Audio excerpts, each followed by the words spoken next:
मित्राच्या श्रद्धांजली सभेला उपस्थित राहून त्याच्याबद्दल बोलणं याचं सर्व दुर्भाग्य कोणतं असेल असं मला वाटतं. कोणती माणसं आपल्या आयुष्यात काय यावी, किती काळ राहावी आणि त्यांनी कधी आपल्या आयुष्यातून निघून जावं यावर आपण किती म्हटलं तरी आपलं काही नियंत्रण नसतं. नियती नावाचं जे काही आहे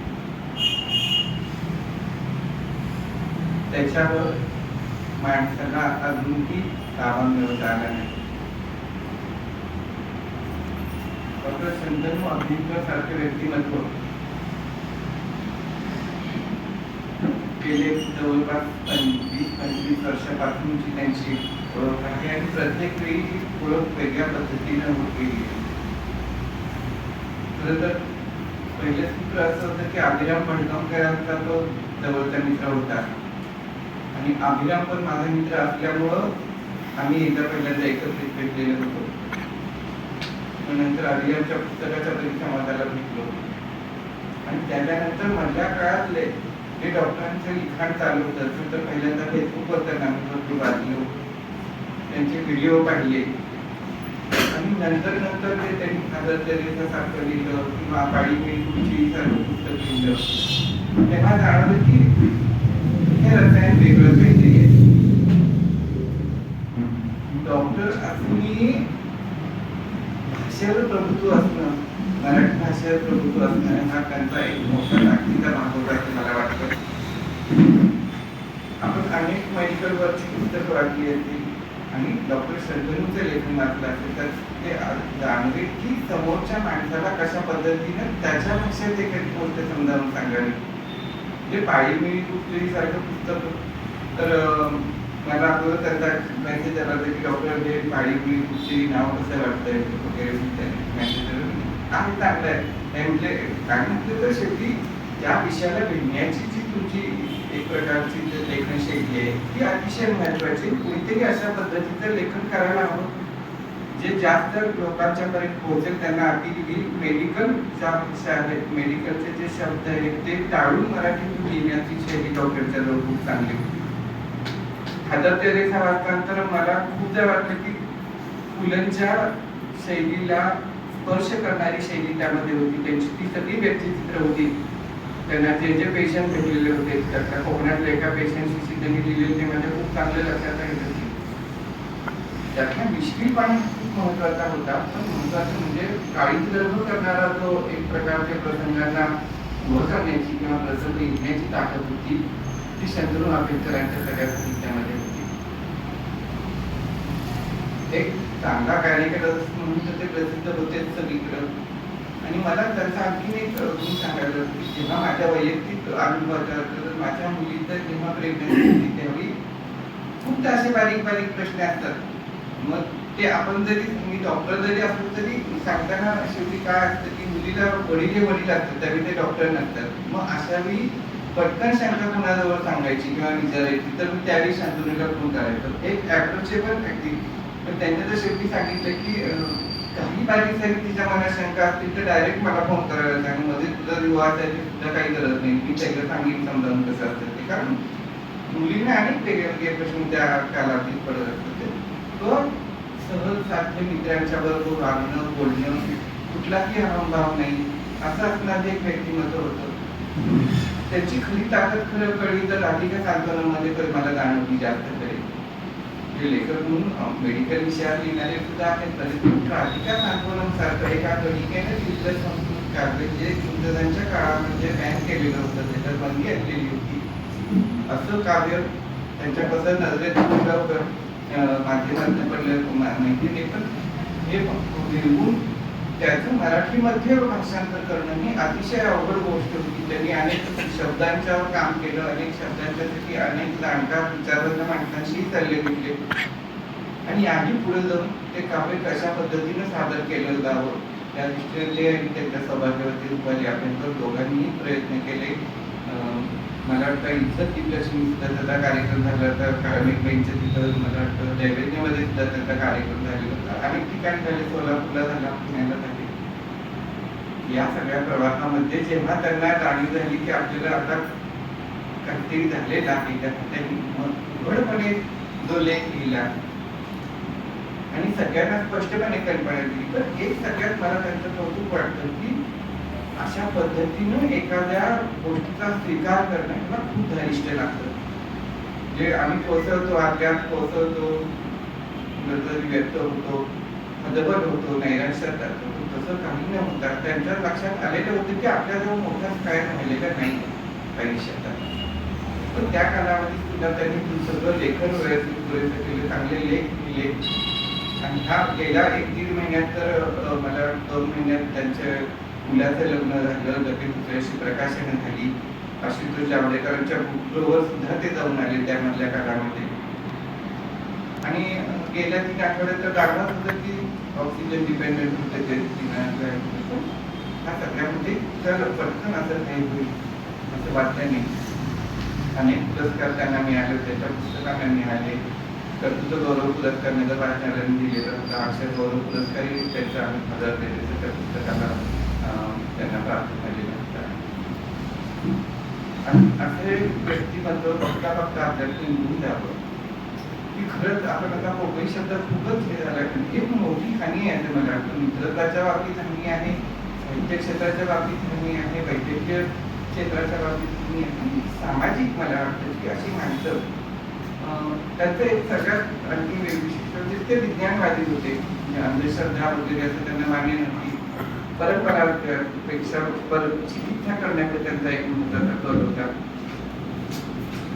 मला वाटतं साहित्य क्षेत्रात वडील त्यांचे होते, त्याचा भारतात त्यांनी पुढे समृद्धपणे चालवला. मध्यंतरी साहित्य संमेलन विभागीय घेतलं 4 महिन्यापूर्वी अध्यक्ष होते त्या साहित्य संमेलनाचा. एक जवळचा मित्र, जाणता लेखक, विचारवंत लेखक, काहीतरी नवीन निर्माण करावं, नवीन लिहावं. ते लहान मुलांच्या कृतीपासून असेल, ते विज्ञान कथा असेल किंवा असा अनेक प्रकारच्या अनुवाद, ते नाटकांचे सुद्धा त्यांनी अनुवाद चांगले केलेले होते. वेगळ्या पद्धतीचं वाचन लेखन करणारा जवळचा मित्र जाणं खूप ह्या विषयातली हानी आहे असं मला वाटतं. तर शेवटी मग अशी म्हटलं जसं की आपल्या हातात काही नसतं. माणसाचा पहिला श्वास शेवटचा श्वास हे सगळंच पराधीन झालेलं आहे का.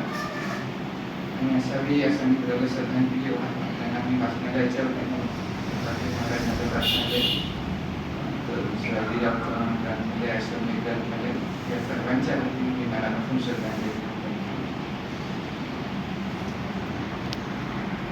माझ्या आयुष्यामध्ये अशी काही माणसं येऊन गेली आहे त्या कमी कालावधीसाठी त्याचं एक नाव किंवा बघू मोठा सदाशिव शिवले अशी कधी मंडळी माझ्या आयुष्यात आली आणि अशी पटदिशी गेली. त्याच्यात मला हे नाव विशेष दर्शानं उदाहरण म्हणजे डॉक्टर सोबतीमुळं माझी सुरुवात आहे. पूर्वी असेल मला विशेष आठवण, पण याच हॉलमध्ये पहिला तो प्रयोग तिथून मात्र साधारण 2 वर्ष मी त्यांच्या संपर्कात आणि मग व्हॉट्सॲपवर मी बघत चालतो. ते पहिल्यापासून साधारणपणे माझ्याकडे सगळं आहे. वेगवेगळ्या पद्धतीने त्यांची चर्चा होणं, म्हणजे या संदर्भात मला दुर्गा भागवतांना एक मिळाला होता. तो अनंत देशमुखांच्या रघु कोरवे करणे समजावून घेतला या पुस्तकाला. तो मी त्यांना पाठवला. दुर्गा भागवत सुद्धा या पद्धतीने ज्या लिहित होत्या आणि त्यांना मला पाठवण्याचा उद्देश हा होता की तुम्ही जे करताय ते काय बरोबरच आहे, काय घाबरायचं कारण टीका होईल, त्रास होईल असं काय घाबरायचं काय कारण. आणि मला त्यावेळेला अजून एक आठवलं म्हणजे गेशामध्ये पुस्तक माझ्या वाचनात आलं होतं, जपान कसं वाचलं. आणि ते पुस्तक वाचल्यानंतर माझ्या लक्षात आलं की हे काय जपानमध्येच नाही ना, भारतामध्ये सुद्धा अशा पद्धतीचं पूर्वीपासून सगळं चालतं. त्याच्यावर जे भोसले हे आमचे हिंदुस्थान स्वराज्य महामंडळाचे अध्यक्ष आणि त्यांच्या बोलण्यात सुद्धा तिथली जी लायब्ररी आहे, तिथं जो संस्कृती आहे, तिथं जे सगळं जे तेही मला विशेषतः जाणवलं. आणि मला असं दुसरा एक मुद्दा मी असं काम करतो की पूर्वीच्या कालावधीमध्ये म्हणजे 1 लग्न 2 लग्न किंवा आणि काही बऱ्याच आपण वाचनामध्ये आपल्याला दिसले किंवा मी जे वाचलं ते म्हणजे एवढं धक्कादायक त्यावेळेला माझ्या लक्षात आलं उच्चवर्णीय समाजामध्ये, समाजाचं नाव नाही घेत, परंतु जेव्हा इंग्रजांनी बंदी आणली दुसरं लग्न करण्याच्या संदर्भात, त्यावेळेला जे उच्चवर्णीय लग्न करून किंवा तशाच प्रकारे गोव्यामध्ये नेऊन आपला संसार दुसरा तिसरा काय असेल तो करायचा. गोव्यामध्ये काय नाही, त्याच्यात गोव्यामध्ये पोर्तुगालचं राज्य, पोर्तुगाल राज्यामध्ये हा नियम काही लागू नाही. आणि त्याचबरोबर मला हे जाणवलं की एका बाजूला इंग्रजीचं मोठं भारतामध्ये त्याचं राज्य आहे, पोर्तुगालचं गोवा का घेत नाही. त्यावेळेस तर माझ्या वाचनाची आलं तेव्हा लक्षात आलं की युरोपमध्ये ती माहिती आहे, युरोपमधले जे एकमेकांचे मित्र देश होते त्याच्यामध्ये पोर्तुगाल आणि इंग्रज हे मित्र आहे. त्याच्यामुळे ते इंग्रजीतच दाखवले ते एकमेकावर हल्ला करत तीव्र म्हणजे आपल्याला पोर्तुगाल ही कारणं आहेत. पण मला सगळ्यात जास्त जो आता मानेनी जो उल्लेख केला आणि त्या विषयात मी लिहिलं सुद्धा आणि मी बऱ्याच ठिकाणी बोलतो सुद्धा, मी तर संमेलनाला अध्यक्ष होतो, पण तिचं उद्घाटन मात्र दुपारी 12:30ला झालं, सकाळी 9ला ती सुरुवात झाली संमेलन. आणि त्या तोपर्यंत साधारण 6 सेशन झाले. आणि त्या 6 सेशनमध्ये अगदी शरद कांदळेंपासून, कृष्णात खोतपासून, विनोद क्षीरसागर, सगळी मंडळी, वेगवेगळी मंडळी त्यावेळेला बोललेली होती. त्या पहिल्या सेशनमध्ये मी माने होते, निकर मॅडम होते, आणि त्यांनी वेगळं परिमाण दिलं. म्हणजे आपल्या लक्षात येत आलं की आपण बघतो की साहित्य संमेलनामधला पहिला वेळ जो जातो कशाला जातो तो उद्घाटन जातो, आणि उद्घाटनामध्ये सगळी कंटाळतात. जे साहित्य म्हणून जे आलं पाहिजे, त्याचं जे मूल्य जे आलं पाहिजे ते येतच नाही. या संमेलनात जो त्याने प्रयोग केला तो माझ्या लक्षात आलं की ते नुसते विज्ञाननिष्ठ नाही, तर त्याने साहित्यामध्ये सुद्धा विज्ञान आहे. म्हणजे साहित्यामध्ये विज्ञान आणून अशा प्रकारचं वातावरण निर्माण करणारा माणूस. आणि मला लक्षात आलं की अशाच पद्धतीतून झालं पाहिजे, की ज्यासाठी जे काय होतं त्या पद्धतीतून त्यांनी केलं पाहिजे. वाईच्या लोकमान्य त्या ग्रंथालयाला फार मोठं महत्व आहे, पण त्यांनी वेगवेगळे प्रयोग आता जे केले, मध्यंतरी आता व्याख्याला पण गेलो त्यांनी मुलाखत पण केली, काय वेगवेगळे त्यांच्याकडे दृष्टी. माझ्या लक्षात आलं की आपण एवढे प्रयोग करतो, एवढा पण सहयोग करतो, ही दृष्टी आपल्याकडे पण नाही. हे जे सगळं होतं ते जेवढं महत्वाचं होतं. तसं पुण्यामध्ये राधिकासोबतचा एक प्रयोग करायचा होता आणि नेमकं ते हैदराबादला मुलीकडे चालले होते आणि त्यांच्या केमो होत्या मुलाला, पण ते या दिवसातच झालं होती. त्या दिवशी नेमकं त्या काळात होऊ शकलं नाही माझ्याकडे. ती मला अजून सुद्धा ती जाणीव कोणी लक्षात आहे. त्याकडे आता जो उल्लेख मान्यांनी केला, जावडेकरांनी जी मुलाखत घेतली, म्हणजे पृथ्वीच्या मला कळलं होतं की ते हळूहळू कोल्यात होत चाललं. त्यांना फोन केला म्हणजे फोन घेतला नाही, मी होते लगेच ऍडमिट झाले सर. पण जेव्हा मी ते आता गेल्यानंतर जावडेकरांना काल फोन केला, जावडेकर म्हणजे माझ्या शेजारी, मला कॅन्सर आहे माहिती होतं, माझ्या शेजारी जो ज्या माणसाला आज जातोय किंवा उद्या जातोय माहित नाही, तो माणूस बसला आहे आणि तो ज्या पद्धतीने मुलाखत देतो ही आपला पण आहे. आणि मी नशीब म्हणते माझ्या बायकोच्या आग्रहावरून मी हा एपिसोड पटशी बायकोचं म्हणते किंवा ती कॅन्सर पेशंट आहे त्यांचा एपिसोड लगेच तुम्ही प्रदर्शित करा. तो भरपूर गाजला. तर गाजल्याचं काल म्हणजे एक महत्वाचं पुस्तक आणि नेमकं काल आमच्याकडं आलं पुस्तक. तर जे त्यांनी दुसरा महत्वाचा मत मला असं वाटतं की आपण त्यांच्या साहित्यावर सातारमध्ये लिहिणार आपल्या आपण चर्चा केली. तसं कारण आपण जेव्हा सावरकरांनी म्हणतो की मराठीत काही शब्द आणले, त्यांनी पण आणले शब्द वेगवेगळे साधे तुमचे, हो त्याला काय नदिका किती शब्द आणले ते, आणि अतिशय वेगळ्या पद्धतीने व्यक्तिमत्व. मला असं वाटतं की मला माहित नाही, पण दत्त तीर्थांची गादी चालवणारं व्यक्तिमत्व असं म्हणतात की त्याला वापर करणार. ते अजून 20 वर्ष ते जर आपण जे म्हणतो 80 वर्ष सध्या कॉमन झालेलं आहे, 20 वर्ष त्यांना मिळाले असते तर त्यांनी जे संशोधनात्मक काम केलं असतं ते प्रचंड झालं असतं असं मला वाटतं. अतिशय दुर्घटना, ही दुर्घटना म्हणून, वाईट घटना म्हणून, आपत्ती म्हणून अशी व्यक्तिमत्व जाणं सध्याच्या आपण म्हणतो असंतोषाचा कालावधी आहे सगळ्या जगामध्ये आहे, भारतामध्ये. अशाला अशी व्यक्तिमत्व असणं हे आवश्यक असताना ते व्यक्तिमत्व घेणं. मला तसं वाटतं की मला भरपूर त्यांच्याकडनं काय काय मिळालं असतं. मागच्या वर्षीची गोष्ट आहे, त्याला वर्धा संमेलनामध्ये बोलायचं होतं, मी म्हणजे प्रयत्न करतो, पण मला बहुतेक वर्धा संमेलनाला गेले पण होते बहुतेक, मला माहित नाही, पण मला वाटते जायचंय, जाऊ शकले नाही.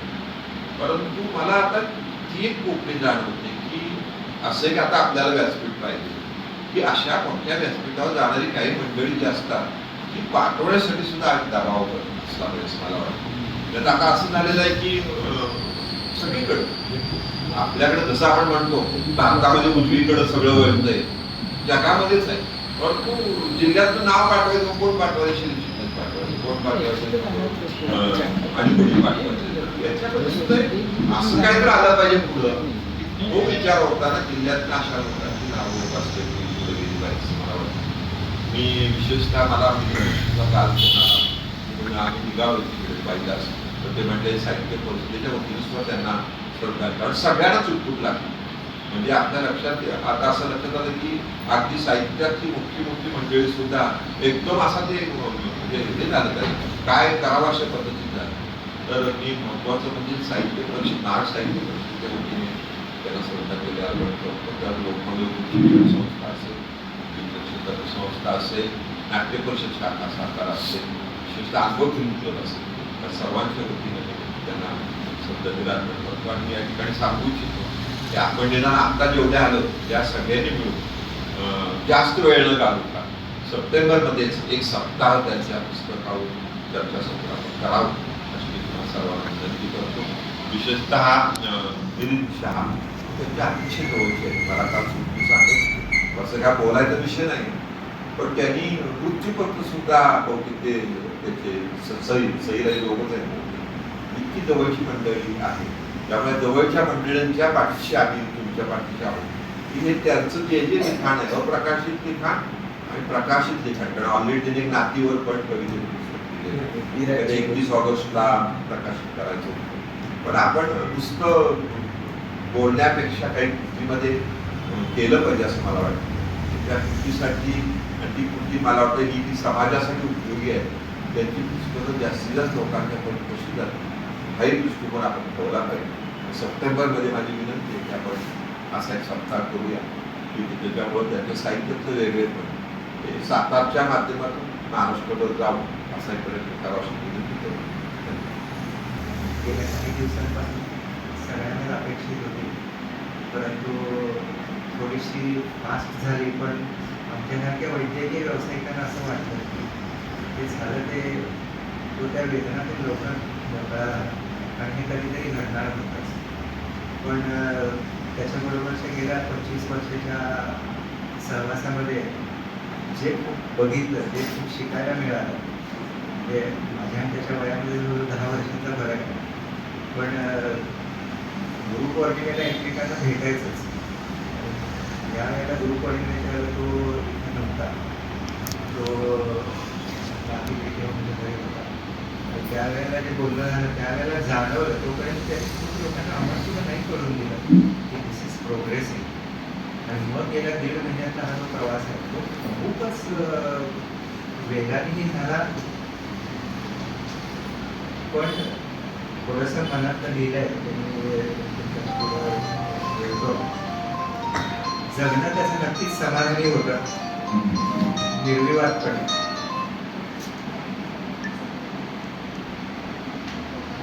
आपल्या कार्यबाहुल्याने विज्ञान, ललित, बाल साहित्य, नाट्य लेखन, नाट्य वाचन, नाट्यकर्मी, अनुवादन, प्रभावी व्यक्तिमत्व, प्रभावी वक्तृत्व आणि मराठी आणि इंग्रजीवरचं असलेलं प्रभुत्व. मला तुम्हाला एक गोष्ट नक्की सांगावीशी वाटेल. कदाचित स्त्री आरोग्य तज्ञ संघटनेचं भारतभराचं एक वैशिष्ट्य होतं की एक कीनोट ॲड्रेस असतो. कीनोट ॲड्रेस म्हणजे सर्व आलेले डेलिगेट्स 2000-3000 जे असतील ते सगळे हॉल्स एकत्र केलेले असतात आणि त्याचं व्याख्यान अस्खलित मराठीमध्ये असतं. सायंटिफिक सब्जेक्टवर एकही इंग्लिश शब्द न वापरता 1 तासाचं ओरेशन तो द्यायचा.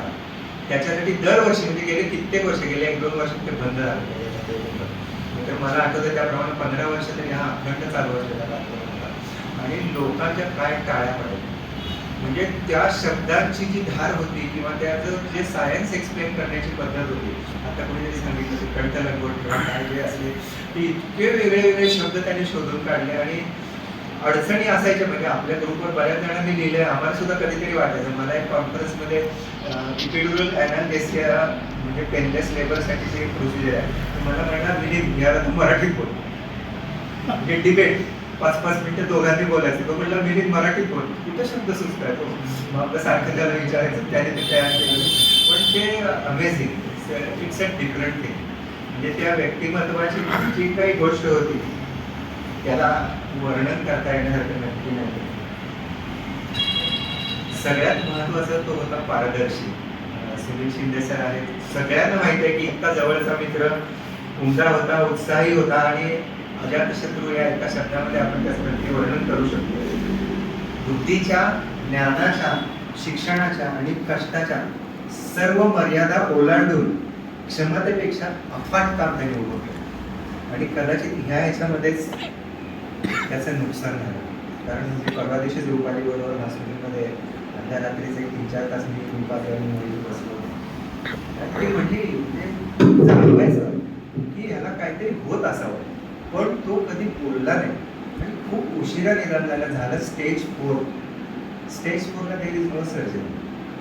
आणि मग कधीतरी बोलता बोलता ह्या वाढदिवसाला मी 13 एप्रिलला त्याला फोन केला, तर तो वांगेला होता ना तिथे. मी म्हणलं काय धाकतोय सर. तर तो म्हणला मिलिंद नको ना. मी म्हणलं धावपळ करू, तब्येत बरी नाही आहे. तो म्हणला अरे मिलिंद मला आता गडबड करायलाच पाहिजे. असं धस्स झालं एकदम. आणि त्यावेळेला त्यांनी हे आम्हाला डिक्लेअर केलं. तोपर्यंत 3 महिन्यामध्ये आम्हाला कोणालाही माहिती the stage is advancing and he is in the depth of disease now. आणि हा पुढच्या 2-3 महिन्याचाच आता आपला सोबती आलेला असेल. एक प्रतिभावंत लेखक होता, एक नामवंत स्त्री आरोग्य तज्ञ, मी शब्द वापरतो, त्यांनी ही व्याख्या बदलून टाकली आम्हाला सगळ्यांना, महाराष्ट्रातल्या लोकांना. तुम्ही स्त्री रोग तज्ञ नाही, तुम्ही स्त्री आरोग्य तज्ञ असंच म्हणायचंच होता. आणि आम्ही सगळ्यांनी ते आमच्या ह्याच्यावर लेटर हेडसून लिहायला सुरुवात केली. कारण pregnancy is not a disease, it's a physiological condition. मग त्याला तुम्ही रोग का म्हणता. म्हणजे त्यांनी हे बिंबोल आणि सगळेजण आम्ही लोक मराठीत लिहितो त्याला स्त्री आरोग्य तज्ञ असंच लिहितो. शल्य विशारद होता, बहुरंगी होता. आपल्या लेखणीतून म्हणजे त्यांनी जी पुस्तकं लिहिली, पाळीपिळी गुपचोरीच्या प्रकाशनाला मी आणि चित्रा दाभोळकर होतो. मला आठवत आहे की पुस्तक पहिल्यांदा हातात आलं, त्यांनी वाचायला दिलं त्या प्रकाशनाच्या आधी. अमेझिंग. म्हणजे ह्या विषयावर असं लिहिणं म्हणजे समाज प्रबोधनाचं किती मोठं काम आहे. आणि तेही अशा विघातक समाज रूढी रीतींमधून त्याला बाहेर काढून लोकांच्या मनावर बिंबवण्याची प्रचंड मोठी कला त्याच्यात होती. आणि त्या पद्धतीनेच त्यांनी ते लिहिलं.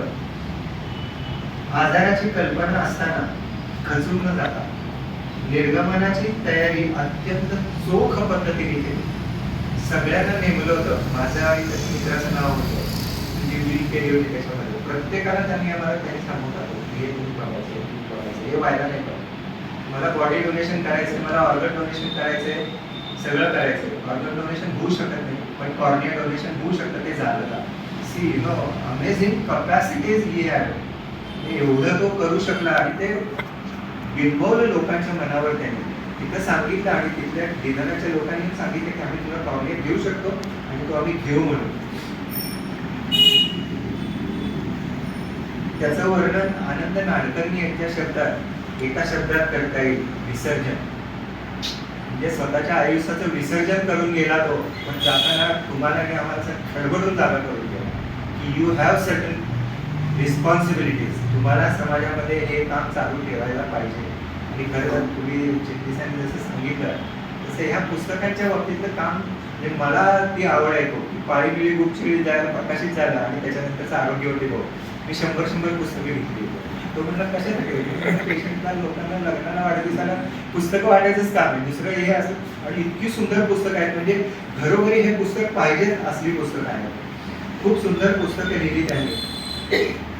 त्याच्या चष्म्यातून म्हणजे मी कायम ते विचार करायचो की शंतनूच्या मनात काय असेल.